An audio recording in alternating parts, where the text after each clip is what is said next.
My bisexual sister ruined my high school experience because she hit on all of my friends and crushes. She now hit on my girlfriend, so I'm cutting her from my life. My sister Haley was a very open and flirty person. She's never put a label on her, but she has said she's attracted to everyone. Ever since we were in high school, she'd often flirt with girls I was interested in. She'd also flirt with my friends when they'd come over to hang out. That made me question her sexuality because she was going for both guys and girls. Sometimes Haley would come into my room without knocking just to talk to them. It was very uncomfortable, and some of my friends even stopped coming over to my house because of it. I remember when my friend David came over for a sleepover, and by the end of the day he told me he was never coming to my house again. Turns out that whenever David was left alone, because I had to use the bathroom or he left for water, my sister would come and touchy for her. I was confident she did so to annoy me, and it worked. I told our parents, but they kept telling me how I was being homophobic and that I should just leave her alone. A few months after she graduated, she moved out of the house, and I haven't had to deal with her flirting with my friends anymore. 7 months ago I met my now girlfriend Layla, and we really hit it off. We've been together for a little over 4 months.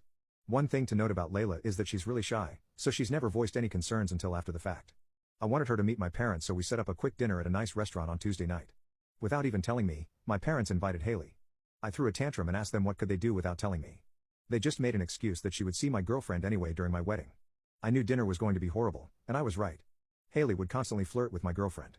She'd given Layla compliments about her clothing, body, and facial features, and even offered her number multiple times. My parents would just laugh along with her antics, saying it's just how she normally is. But I could clearly see Layla was uncomfortable, so I paid my side of the bill and took her home. When we got to her house, I asked if I could spend the night, and she said yes. And that's where I've been for the past few days. My parents and Haley have been blowing up my phone, calling me all sorts of names, which has me thinking I was in the wrong. I haven't answered any of my sister's messages, but I told my mom where I am.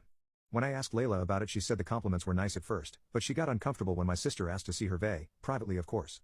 My parents think I'm in a hole for ignoring my sister's messages, and an even bigger jerk for walking out of the restaurant. I have yet to talk to them about it, but I think I'll reach out after New Year's.